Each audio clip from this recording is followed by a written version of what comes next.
တခါမှမကြားဘူးတဲ့ဟာတွေထန်းသီးအရှင်ထဲ့တာတဲ့မိမရောသူဆိုတော့သူတို့ဒေတာဘက်မှာတော့အဲ့လိုပဲလှုပ်ရှားကြတယ်တဲ့ပြောတယ်ထန်းသီးမနူးမရင်လေးတွေကိုပပလေးတွေတီးထားပြီးတော့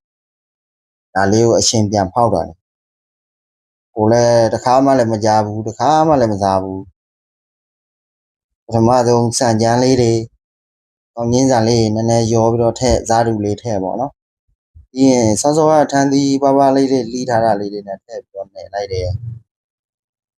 နည်းနည်းကြာလေးနှိပ်လိုက်ပေါ့စံလေးလည်းအနေတော်လေးဖြစ်သွားအောင်စံနဲ့ထန်းသီးနဲ့နေတော်လောက်ဖြစ်သွားအောင်ပြီးတော့စားထည့်တယ်ကျန်တော့ဘာမှမပါပါဘူးအဲ့ဒီထန်းသီးမနူးမရင်လေးတွေနဲ့စံနဲ့ကောင်းချင်းစာနဲ့စားနဲ့ဒီလိုပဲထည့်ပြီးတော့နှိပ်လိုက်တယ်ဒါ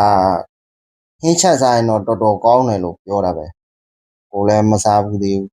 သူပြောတဲ့နီးအတိုင်းပဲကျွန်တော်လိုက်လုပ်ကြည့်နေတယ်တကယ်အဆင်ပြေမလားမပြေမလားဆိုတာတော့မသိသေးဘူးတကယ်အရှင်ရပြီဆိုလို့ဟင်းချက်တဲ့အခါဆိုရင်ကျွန်တော်နောက်ထပ်တစ်ခေါက်ပြန်တင်ပေးမယ်နော်ဒါတော့ထည့်လို့ပြီးပါပြီ